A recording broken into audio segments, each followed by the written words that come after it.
Okay, we're kind of blown away about what's been going on these past few days. We're starting to question if we are in the Twilight Zone. Is this the real world? Is this a movie?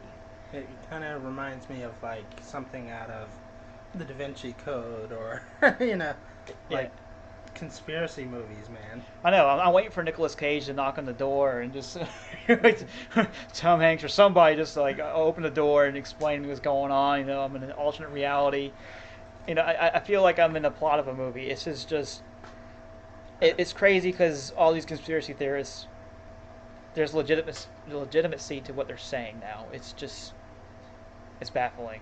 And really, what we're talking about here is the latest batch of WikiLeaks emails that were leaked that show um, Podesta's emails. That's Hillary Clinton's campaign manager, by the way.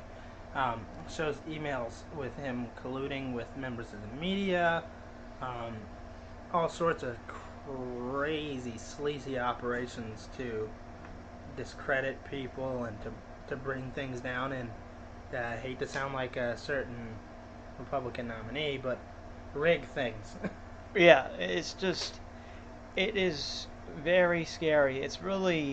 This is like the definition of globalist agenda. I mean, there's things in there talking about taking over the Catholic Church and trying to make them more progressive, kind of infiltrated. What is this? Like, the communists of like the 60s? I mean, good lord. Yeah, and there's stuff like Hillary Clinton believing in 100% open borders, Oh, you know, yeah. which, I mean, I don't know if any of you guys have like seriously thought this out, but imagine you're at home and somebody suggests the policy of if there is a homeless person that knocks on your door, they're needy, they're in trouble, they're a refugee, if you will, and they have a right to enter your home. So, do you agree with that? Probably not. Now, would it be nice to help that person? Sure. But do they have a right to enter your home?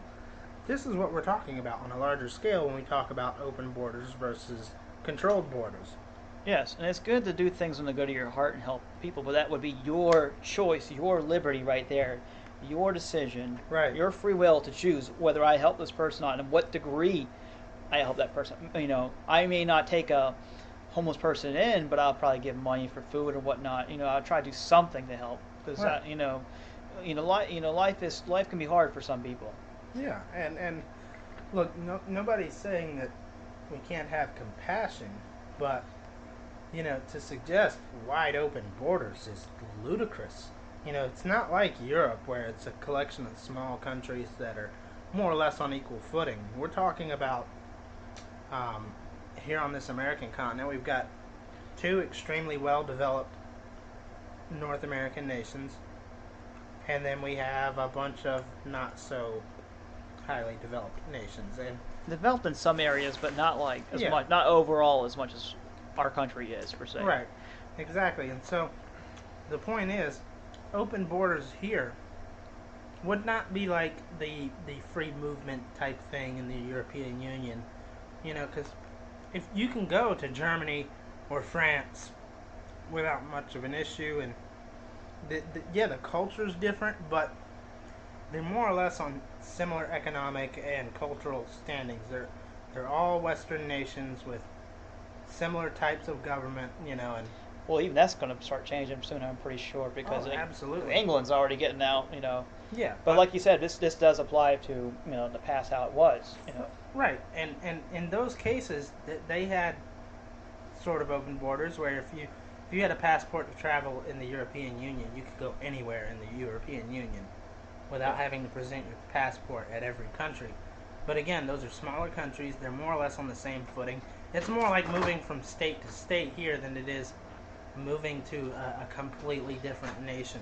Yeah, absolutely. And it'd be different if we were all living like 2,000 years ago and we're like little tribes people and somebody moving 1,000 miles away is not really going to affect us. But we're in a pretty much a fully united system in the United States. Our taxes pay for somebody way off somewhere, maybe in a future date or whatnot. We're all linked together in a web. Right. And if you put too much strain on the system, too much taken away instead of enough putting in, it's going to cause a collapse. Right. So on that note, we can't take in all the world's poor. On the other hand, that's not to say that the immigrants we have aren't hardworking and aren't doing jobs that, frankly, Americans aren't doing. That's not to say that isn't an issue. But there is a certain number of illegal immigrants here that are putting a strain on our system. And again, I hate to sound like Trump here, but some of them are outright criminals. Yeah, and we have no way of controlling that too because we have open borders. So we don't know who in the heck is coming in. It could be like 100 amazing people, and then the next person is El Chapo Guzman. You don't know. That's what I'm saying. Like these people don't think about this. Yeah. And if something were to happen to somebody, it would have to be something that shouldn't have happened because it should have been prevented back there. Just Right. like the refugee situation, if the Obama administration, all of them were doing their, did the right thing up in Iraq and Syria and all those places, it wouldn't have gotten too crazy where there would be a refugee crisis. Because Yeah. ISIS wouldn't have grown that much. They didn't nip it in the butt at the very beginning. It wouldn't have been all this crazy. But back to the The WikiLeaks. WikiLeaks and Operation Veritas. Pretty much Operation Veritas was pretty much Veritas. Veritas? Veritas. Veritas? Latin. Oh gosh. Anyways, I don't have a degree in Latin over here. I don't either. Just for the record. Veritas. I don't know what Albatross, Veritas. Well, what am I thinking about? What is that? It basically means truth. Okay. This is why I have him helping me out over here. Okay. So, anyways, Veritas. Veritas. Okay, back to the topic at hand. Same root word as verify. Okay, Veritas. Basically, you've had people working undercover for about, I think it was about a year per se, working in these secretive groups that we suspected that were always there, helping with voter fraud. Like, for example, there'd be people out there. Look his name up. He should be coming out soon. They should be trying to prosecute him. His name was Cesar Vargas, and he was shipping illegal immigrants or traveling with them through rental cars because you can't track a rental car as easy as you could an owned car. For people to go over and vote for whoever, like fake social securities or dead people or whatever. And also, what else did they get? They also got The violence at Trump rallies. well, that too. That's another They thing were we incited by a political operative. I can't remember the fellow's name. I want to say Kramer. Creamer. Yeah, creamer. Look at it's Kramer. it sounds like a coffee creamer, but it's Yeah. like but basically. Anyway, he's connected with the White House, by the way. Ooh. He's been visiting the White House quite frequently. Now, that's not to say that he went to the White House about those things, but I mean, I kind of find it hard to believe it's anything else. But his job is basically he's a rent-a-mob. He brings the violence to Trump rallies by basically inciting people. And, in fairness, I don't know if you guys have ever been to a state fair or a concert where everybody's really packed in and everybody's really excited. There's a lot of adrenaline going on. And somebody starts yelling at you, getting in your face, provoking you, calling you names, shoving signs in your face. It could get a little tense. Yeah, it could make it really a heated situation. And this is if you look at there's actual stuff on YouTube about it now. There's gonna be more coming out about this. These people are talking. They're basically adding to his point, pretty much. We gotta go in there. We gotta have these signs. We gotta say Trump's a Nazi. We gotta get in these people's face. We gotta get them angry and make them swing at us. And if they did that, we did our job. And what is that? You know what I mean? To make it's a secret political operative, pretty much. Yeah. Look, it kind of reminds me a lot of it's a PR war, right? It kind of reminds me a lot of what terrorist groups in Palestine do, where they will fire a strike from a vulnerable place like a school or whatever, and then once the retaliatory strikes come, it makes Israel look really bad. But it's a similar thing. You send somebody into a Trump rally, you have them incite violence, and Trump supporter, turns around and knocks them in the face. It's. Yeah, all you gotta do is find one person out of the thousands of people in the crowd to throw a punch. Turns out the Chicago mob that shut down a Trump event also part of this rent-a-mob operation.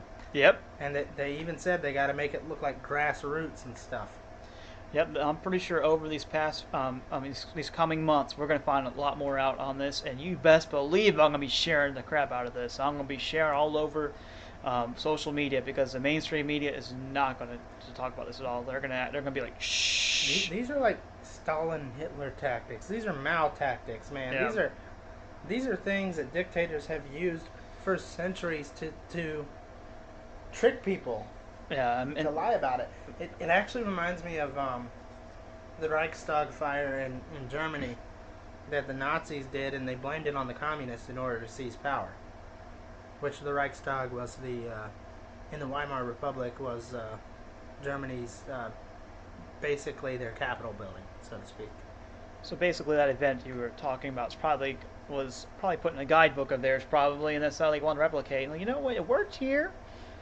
Let's try to apply it to modern day. Let's have a few changes here and there, and let's manipulate the masses. And they're good at it. They've been doing it. Yeah, and they've got support with the media, like we were saying with the WikiLeaks stuff. Oh, you God. can see individual reporters and stuff, passing along debate questions to Hillary Clinton.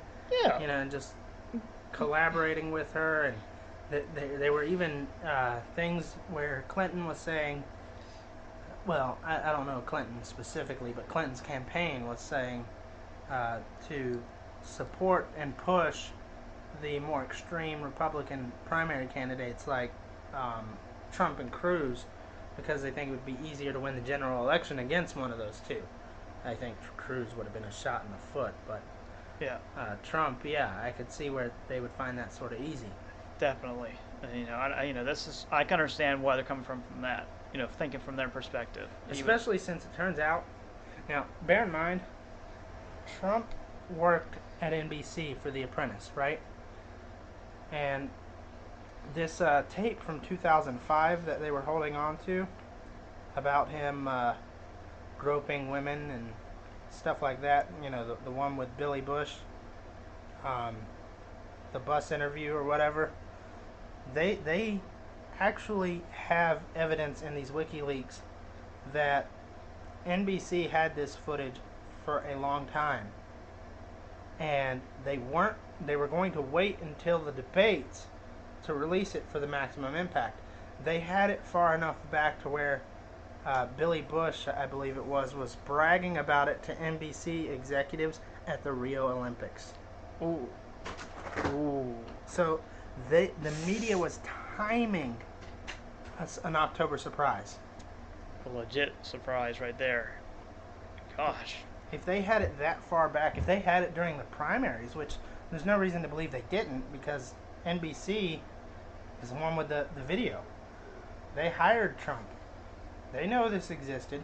Why didn't they do it in the primaries? Because they were pushing for Trump. They wanted Trump to make it so that they had something on video to hit him with in October. Holy cow.